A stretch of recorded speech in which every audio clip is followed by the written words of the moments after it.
any of us ever do. And we can go kicking and screaming and not want to do change, but it is the one thing that benefits us, whether it's a little change a little bit at a time, or huge changes. I was talking to a woman yesterday who no longer wants to be in her marriage. She no longer wants to do the same business she's had. She no longer wants to live in the same town she's in. That's a triple threat. But she's going to do it. Because as soon as she declared it, guess what? I showed up. I started making introductions for her. I was able to tell her some of the things that she could do to make those changes. So here's the other side of it. Once you declare what you want to do, be careful, because the universe will actually come up and show up for you. It's absolutely amazing. So my mentor said for over a year, get out and speak. I said, I grew up stuttering. No way do I want to do any speaking. And he kept saying, Sharon, if you don't get out and speak, nobody's going to know what knowledge you have. Nobody's going to appreciate who you are. I said, that's okay. I'll let people come to me in groups of 10 to 15, and I'm fine with that. I don't need to go out into larger groups and start speaking. So one day he said, I'm going to take you to lunch on Thursday. I said, okay, we used to do that all the time. So he takes me to a Lions Club meeting, Walnut Creek, Heather Barnes.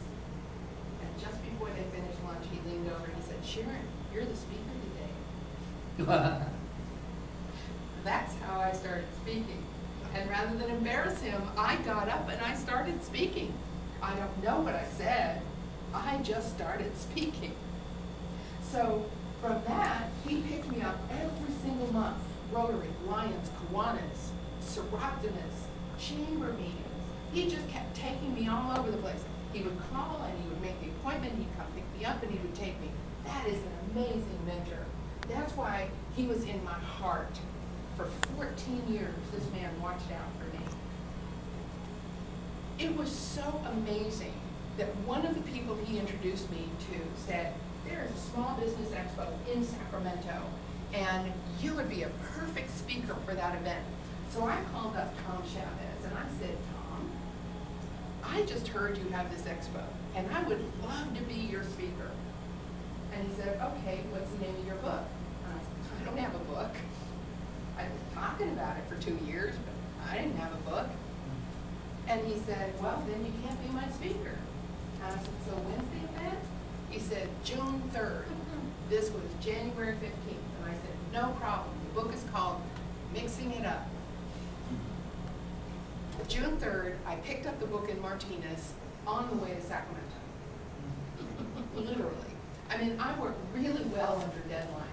And the book is actually dedicated to Tom, because without his encouragement, without the way that he really egged me on. I mean, this was not just, write the book, but he was on the phone once a week. How far have you got? What'd you write this week? How many hours have you put into it? What are you having trouble with? He was incredible. And I hadn't even met this guy yet. And then I get to Sacramento. And it was a small business expo with 2,500 people. The man speaking before me was Lou Gernig. Lou Gernig is the man who actually launched the Midas Muffler franchise. So instead of just being a local franchise, he took it out all over the United States and all through Europe. And he said, you're kind of sweet. I'm going to stick by here and listen to what you have to say. So I get up and I'm talking about my book and I'm saying all the things that I've taught people to do in business. And I get done and everybody's applauding and I'm so proud of myself because, wow, this is an audience who doesn't know me and they like what I have to say. And Luke comes up and he shakes my hand and he gives me a hug. And he said, Sharon, if I'd known you before Midas Muffler, it would have been a different company today. Pretty amazing. Up until the time he passed away, we became friends. We met in LA, we met at different shows, we constantly kept in contact. He was incredible, 89 years old, and he was still launching franchises. See, that's what I believe, that we all have so much to give. We all have so much, but nobody has actually turned that light on for everybody, right? Sometimes it might be, this might be your first time of hearing this. It might be your third time. And maybe you're going to go home and you're going to watch something that inspires you. Like, I'm missing Shark Tank tonight.